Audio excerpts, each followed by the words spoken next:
Eu me identifiquei que antes da gente criar o canal, a gente ficava escutando o podcast do Fórmula, o 6 em 7, todo dia.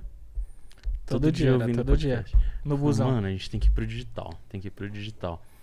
E realmente algumas coisas se aplicam mais daquela época lá atrás, não hoje, mas tem alguns ensinamentos, alguns insights que fez a gente entrar no jogo e trabalhar com mais profissionalismo, né, no Sim. nosso canal. Mas falando de finanças, então você começou vendendo um produto lá, cuidando do perfil da sua mina, para depois você realmente colocar finanças no seu conteúdo. E você sempre foi um cara que curtiu finanças, sempre desde pequeno, já Cuidava guardava bem, dinheiro, já cuidava cuidava bem bem do da dinheiro. grana. Sua família era assim também ou não? Na verdade, a minha família, ela era um exemplo do que não fazer com o dinheiro, sendo bem sincero, né? E eu falo isso e, sabe, nunca me faltou nada. Esse é o ponto, entendeu? Eu não posso falar, poxa, vim da pobreza, né? Não.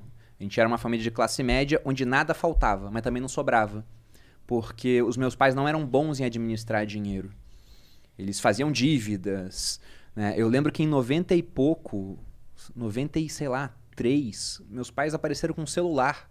Só quem tinha celular naquela época devia ser o Abílio Diniz. E os dois estavam com o celular. Não era um produto que era para as pessoas ainda. E eles tinham, então eles fizeram dívidas em cartão de crédito. Talvez isso tenha até abalado um pouco o casamento. Eles separaram anos mais tarde. Uma série de outros motivos, mas a questão é que problemas financeiros fazem parte disso também, Sim. com certeza, né? É uma das maiores causas de separação. Eu vi uma pesquisa uma vez, era americana, mas eu acho que talvez se enquadre também muito bem para a realidade do Brasil, onde problemas financeiros eram um dos 3 maiores fatores de separação. Se eu não me engano, só perdia para infidelidade conjugal feminina. E ainda ganhava da masculina, porque a masculina costumava ser perdoada. São os dados da pesquisa, tá? Não me cancelem aqui por conta disso, é o que eu lembro. Mas a questão é que faz parte. E vendo aquela realidade, eu pensei, eu quero trilhar um caminho diferente. Então, na minha adolescência, embora nada me faltasse, eu também não tinha dinheiro para levar uma menina no cinema, por exemplo. Não tinha uma mesada, não tinha nada disso. Então, eu tinha que pedir dinheiro, nem sempre tinha.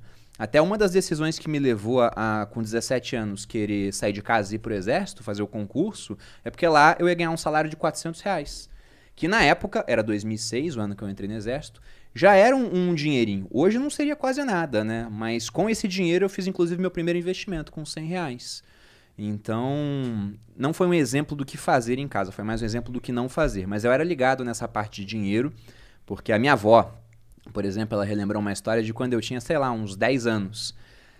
Tinha 11, na verdade, foi em 99, não nasci em 88, que foi o ano onde teve aquela maxi desvalorização do real. Para quem não acompanhou bem essa história, em 94 trocamos de moeda, né? Adotamos o plano real e havia uma paridade de 1 para 1. R$ 1 era igual a $1. Em certos momentos, até o dólar ficou mais barato do que o real. Meu pai é coronel do exército, ele fez uma missão de paz em Angola. E naquela época, Angola era um país que estava se recuperando de uma guerra civil. Você tinha, na média, 2 minas terrestres, 2 explosivos terrestres para cada pessoa em Angola. Ou seja, se você encontrasse um angolano sem uma perna porque ele pisou numa mina, ele tinha uma chance estatística de pisar em outra ainda. Nossa. Era terrível a situação do país. Caramba. E quando ele foi para lá na missão de paz pela ONU, ele ganhava em dólar. Só que ele foi no momento errado. Porque hoje ele ganharia, né? Cada dólar R$ 5. Ele foi quando cada dólar valia 98 centavos de real. Nossa. Foi no pior momento possível. E isso não durou muito tempo, né? Nem tinha como durar tanto tempo. Foi uma forçação de barra aí. E depois da segunda eleição do Fernando Henrique, né? Magicamente acabou a eleição, acabou também essa paridade. Veio uma maxi desvalorização, onde praticamente o real ele foi bater... né? Aliás, o dólar foi bater o patamar de R$ 2. E nessa época... Todo jornal que você abria falava disso, dólar, dólar, dólar, dólar, mostrava casos de jogadores de basquete, de futebol, que tinham um contrato com os clubes em dólar, então do nada os caras estavam ganhando o dobro pensando em moeda local. Eu ouvi aquilo, minha avó falou que eu comecei a fazer conta falando, no futuro eu vou ter tantos dólares, vou ter não sei o quê. Ela, mas Bruno, nossa moeda é o real. Daí eu falava, não vó, mas o dólar vale mais. Então já era ligado nessa parte desde pequeno. Só que eu nunca pensei em fazer carreira com isso, assim.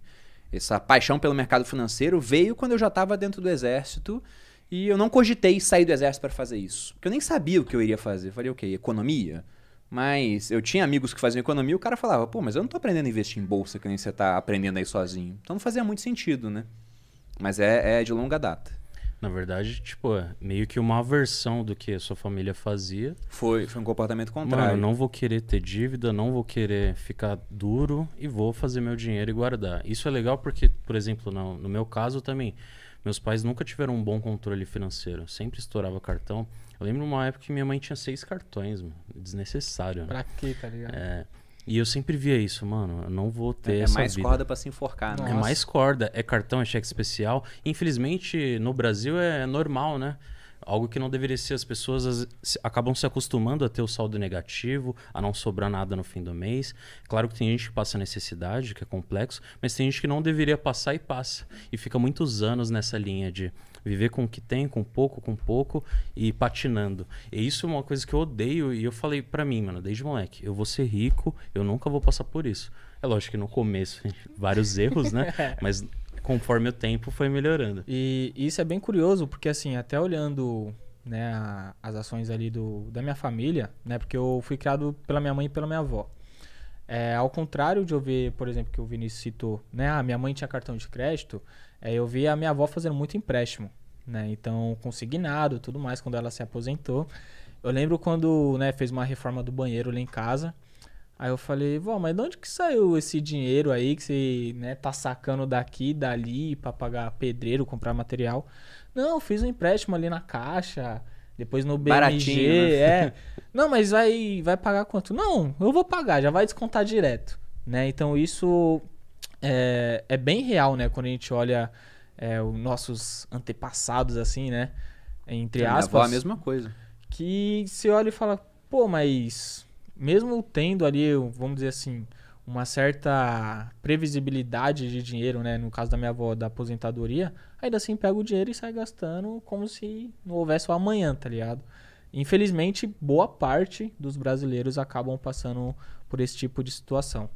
E fazendo uma conexão aqui, né, relacionada à dívida, você já chegou a ter dívida, assim, puta, mano, eu não vou conseguir pagar essa conta, puta, mano, meu nome vai sujar, ou algo do tipo?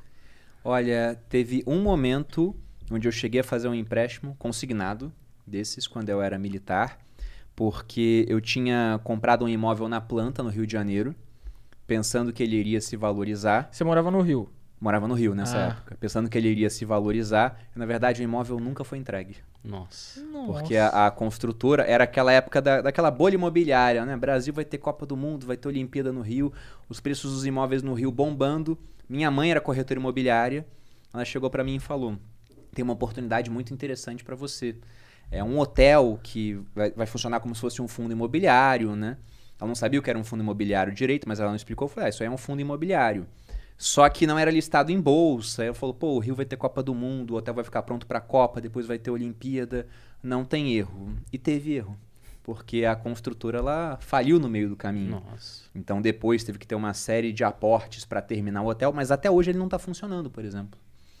Então nessa época, quando eu tinha essa responsabilidade para quitar, eu queria quitar de uma maneira rápida para pagar menos juros, os juros de um consignado eram menores do que os juros de um financiamento feito pela construtora para essa modalidade. Então fui lá, peguei o consignado, era para pagar em 12 meses, eu paguei em 3. Fiz questão de pagar o mais rápido possível, porque os juros que eram baratinhos, que o pessoal fala, né? De fato, o consignado é muito melhor do que o empréstimo pessoal, porque vai descontar no contra-cheque, é melhor do que cheque especial, do que cartão, mas não são juros baixos. A minha avó me falava de juros baixos de 2% ao mês, pô. Que era uma época que o Brasil tinha juros muito mais altos do que hoje. Então eu sabia que não era a melhor coisa para fazer, mas eu pensava que eu iria ter um retorno daquilo vindo do investimento. Só que tem uma máxima que eu uso hoje, que é a de que quem tem dívidas precisa que as coisas deem certo. E eu fiz dívida pensando que as coisas dariam certo, e não deram certo. Então foi um momento de endividamento breve, só que o retorno do investimento não veio. Tá até hoje lá o hotel. Nossa. E quando você tem dívida, é o que você falou, você não tem controle. Você fica esperando, vou ganhar mais ali, vou ganhar mais aqui, e fica refém. Por isso que é importante não ter dívida, né? Hoje eu não tenho dívidas, graças a Deus, mas eu já tive um cartão estourado e já tive a conta negativa. E eu sabia que no mês seguinte, toda a renda ia ser para quitar aquilo. Conforme o tempo, você vai ficando de saco cheio, sabe? Tem que pagar a dívida. E dívida é um negócio também, né? Quem faz uma dívida, essa pessoa está aumentando o poder de compra dela hoje, em troca de ter um poder de compra menor no futuro.